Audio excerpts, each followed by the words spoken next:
Cancer का जो treatment है, अगर हम मुंह के कैंसर और गले के कैंसर की बात करते हैं, वो डिपेंड करता है कि ट्यूमर की लोकेशन क्या है और उसकी स्टेज क्या है। कैंसर की स्टेज को हम रफली 4 तरीके से डिवाइड करते हैं, स्टेज 1, 2, 3 एंड 4। अगर मुंह के कैंसर की बात करें तो स्टेज 1, 2, 3 एंड प्रारंभिक स्थिति 4 तक भी, स्टेज 4 तक भी हम लोग इसको सर्जरी से ठीक कर सकते हैं।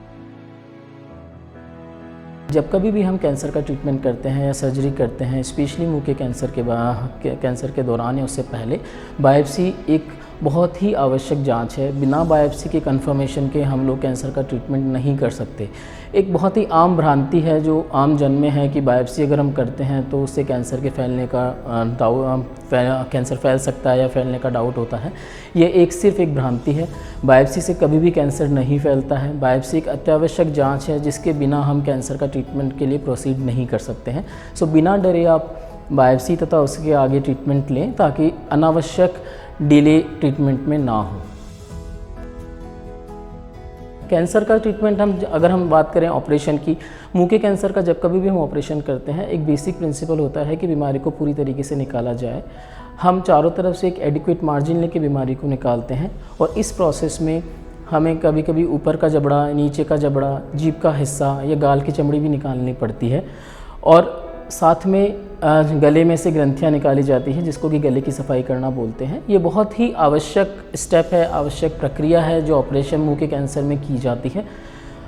ये अश्योर करना कि बीमारी पूरी तरह से निकली है, इसके लिए एक तकनीक होती है जिसको हम फ्रोज़न सेक्शन बोलते हैं। हम सर्जरी के दौरान ही जो बीमारी निकाली जाती है, गट्ठा निकाली जाती है, उसको हम फ्रोज़न सेक्शन के लिए भेजते हैं और ये अश्योर करते हैं कि बीमारी पूरी तरह से निकल गई है, कोई भी अवशेष इसका पीछे नहीं रहा है और बीमारी के आने की संभावना इस प्रक्रिया से बहुत हद तक कम की जा सकती है।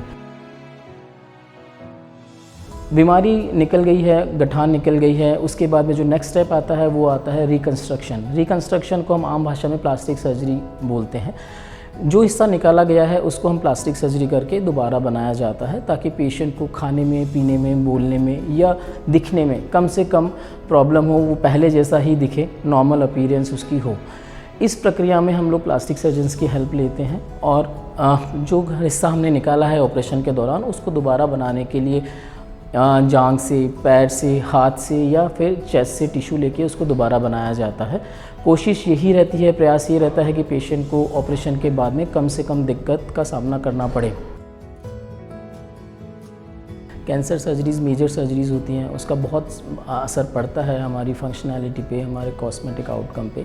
उसको दूर करने के लिए, उसको नॉर्मलाइज करने के लिए हम लोग कुछ एक्सपर्ट्स की मदद लेते हैं, जैसे जिसमें कि फिजियोथेरेपिस्ट है, डाइटिशियंस है, न्यूट्रिशनलिस्ट है, प्रोस्थोडोंटिक्स है एंड साइकोलॉजिस्ट है।